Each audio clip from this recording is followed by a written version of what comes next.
वालेकुम व्यूवर्स, कैसे हैं आप सब। उम्मीद करती हूँ ठीक होंगे। आप लोगों ने देखा कि सरफराज जो है वो फ़िज़ा के साथ बहुत ज़्यादा बुरा सलूक करता है।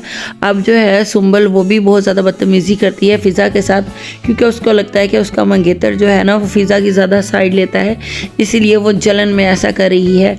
माँ तो उसकी पहले से ही फ़िज़ा को बहुत बातें सुनाती थी। फ़िज़ा की तबीयत बहुत ज़्यादा ख़राब है, इस वजह से वो स्कूल नहीं गई।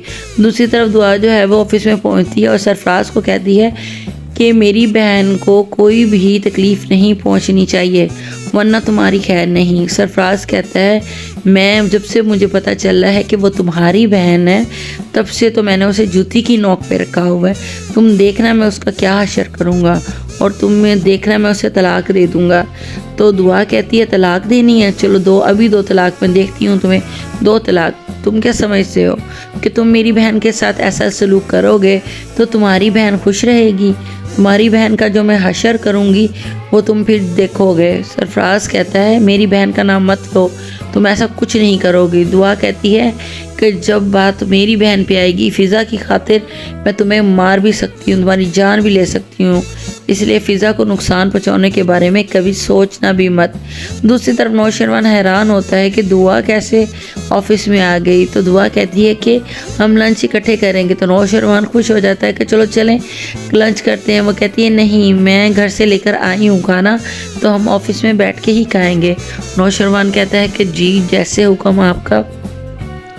दोस्तों, अब सरफराज के तन बदन में लगी हुई आग, उसका शैतानी दिमाग जो है वो इस चीज़ में मसरूफ़ है कि किस तरीके से मैं दुआ के बारे में गलत फहमी पैदा करूं नौशरवान के दिल में, नौशरवान को बदज़न करूं दुआ की तरफ से। वो सारी रात बैठा सोचता रहता है कि सुबह नौशरवान को मैं इसकी हकीकत बताऊंगा, जबकि उसे नहीं पता कि नौशरवान सब जानता है। सुबह नौशरवान के ऑफिस में जाके कहता है कि दुआ एक बद किरदार लड़की है, ये फ्लैट से पकड़ी गई थी, ये वो। जिसके ऊपर नौशरवान कहता है बकवास बंद, ज़बान खींच लूँगा तुम्हारी। अगर तुम दुआ के बहनोई ना होते तो तुम्हें अभी जान से मार देता। सिर्फ तुम्हें दुआ की वजह से मैं बर्दाश्त कर रहा हूँ। तुम्हारी जगह कोई और होता, दुआ के बारे में ऐसे उसका नाम लेता तो मैं उसको ज़िंदा ना छोड़ता। सब निकल जाओ यहाँ से, दफ़ा हो जाओ। सरफराज उठकर चला जाता है। नौशरवान कहता है मैं एक दफ़ा माफ़ करता हूँ, बार बार नहीं। नौशरवान जो है मीटिंग के लिए इस्लामाबाद जाना होता है। दुआ को कहता है कि तुम मुझे मिस करोगी। दुआ कहती है मैं आपको बहुत ज़्यादा मिस करूँगी। नौशरवान कहता है कि तुम घर पर अकेली रहकर क्या करोगी, तुम ऐसे करो कि तुम अपनी अम्मी की तरफ चले जाओ, अम्मी अम्मा वालों के पास चली जाओ। दुआ कहती है ये आइडिया भी अच्छा है, मैं काफ़ी देर से अम्मा वालों के पास जाके नहीं रही, तो मैं उनके पास रहूँगी। दूसरी तरफ दुआ जो है वो सरफराज को बुलाती है होटल में, और उससे कहती है कि तुमने बहुत ज़्यादा ज़बान चला रहे हो, बहुत ज़्यादा ओवर हो रहे हो, मैं तुम्हें कह रही हूँ कि तुम मेरी बहन के साथ ऐसा कुछ नहीं करोगे। सरफराज कहता है वक्त आएगा देखा जाएगा।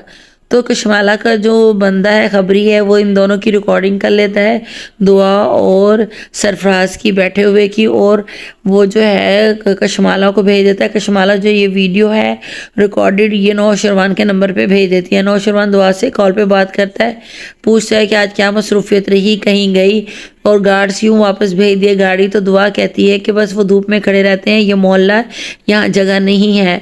तो नौशरवान कहता है तो कोई मसला नहीं, इसका मैंने हल कर दिया, तो मैं ड्राइवर बुलाता हूँ, तुम लोग जाके घूमाओ और ये बताओ कहीं गई थी। तो दुआ साफ इनकार कर देती है कि मैं कहीं नहीं गई थी। और जैसे ही नौशरवान वीडियो देखता है तो उसे गुस्सा आ जाता है कि दुआ ने मुझे कहा था मैं कहीं नहीं गई। बात माननी नहीं थी बगैर सबूत के। नौशरवान, आपने एक जंगली फूल को कमल समझकर कीचड़ से उठाकर अपने कॉलर पे सजा रखा है। आप खुद अंदाजा करें ना, वो लड़की इस लायक नहीं है। नौशरवान, तुम माँ बनने वाली हो और तकरीबन सारे शहर को पता है, लेकिन मुझे बताने की तौफीक नहीं हुई तुम्हें। अब ऐसी भी क्या बेरुखी कि तुम मुझसे बात ही नहीं करना चाहती। अभी वो दिन इतने पुराने थोड़ी हुए कि तुम और मैं एक दूसरे से फोन पे बात करते थे, तुम मेरी कॉल्स का इंतजार करती थी। मुंह बंद करो अपना।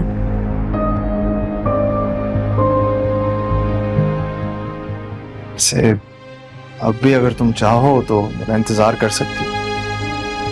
जब फैमिली ने दोनों का तारुफ ही नहीं करवाया तो दुआ को कैसे पता चला कि सरफराज उसका बहनोई है? जी, इसके बारे में तो मालूम नहीं। इसी बारे में मालूम करने को कह रहा हूँ तुम्हें। लेकिन एक बात और सही, पिछले दिनों सरफराज घर पे आया था।